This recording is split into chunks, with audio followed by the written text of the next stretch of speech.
Free grace is not challenged by the Calvinists, the Arminian, the Catholic, the Eastern Orthodox, the Black Hebrew Israelites, come to find out today.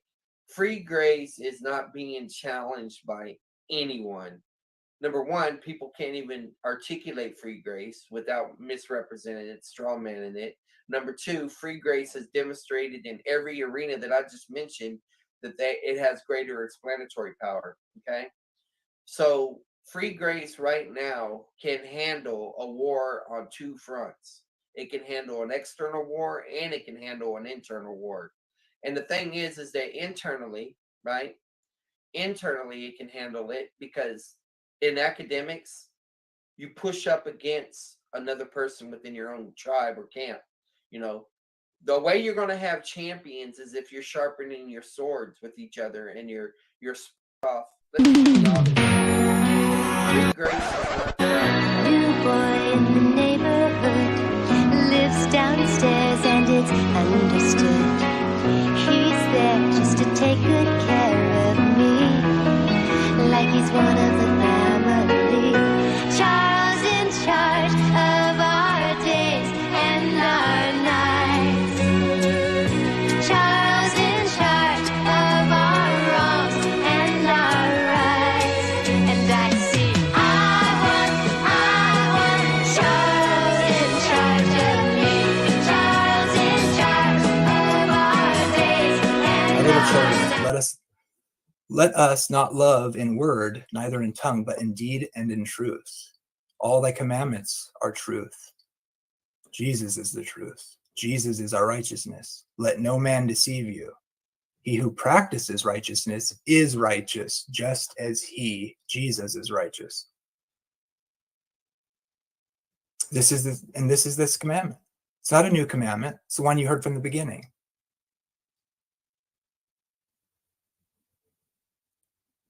Whatever we ask, we receive of him because we keep his commandments and do the things that are pleasing in his sight. And this is the commandment, that we should believe on the name of the Son of Christ and love one another as he gave us commandment.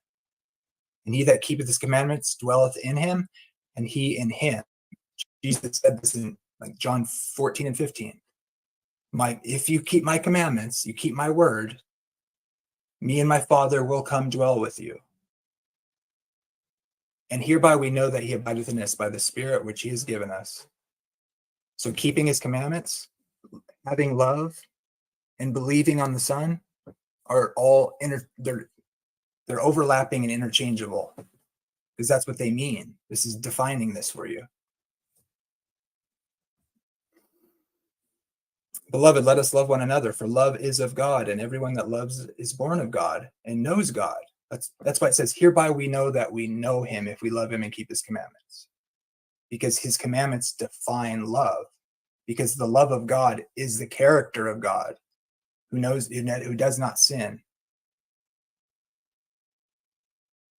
All this language about on your heart, on your heart, on your heart. What is the new covenant? I will write my law on their hearts. I'm going to make them love, but it's not going to be forced. That's the letter kills, because of the harsh and the curse that came with the law and the harsh penalties. That's how the law of sin and death was against us, if you want to say it that way. The curse, not the laws themselves.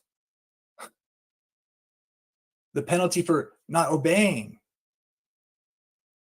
Don't make it the law. That's not what it's saying. And that's literally upside down and backwards.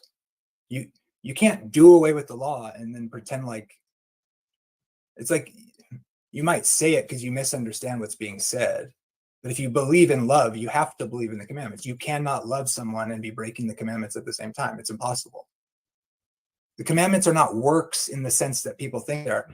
Refraining from hate is a necessary part of loving someone. You can't hate somebody while loving them. If we love one another, God dwells in us, okay? No man has seen God any time. If we love one another, God dwells in us, and his love is perfected in us. Hereby we know that we dwell in him, and he in us, because he has given us the Spirit.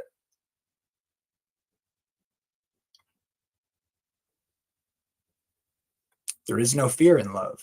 Why? Because Commandment breakers are going to face a judgment and destruction if they don't have Christ.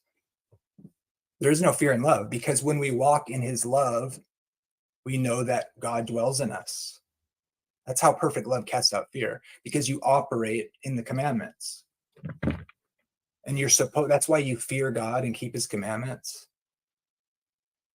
And that's how you know that you know him, if you keep his commandments, because his commandments define love. That's what this is teaching. By this we know that we love the children of God. When we love God, see, we love God, that's the first commandments, and love the children of God. That's the other half of the commandments, the 2 great commandments that sum up the law.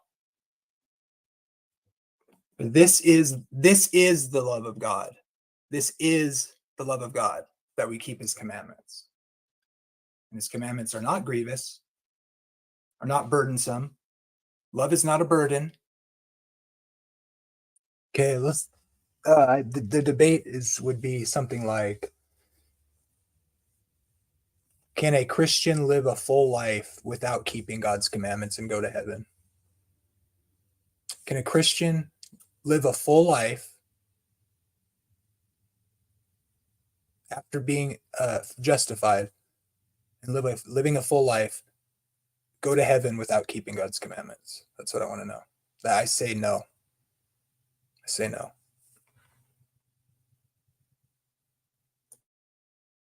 Debate me, bro.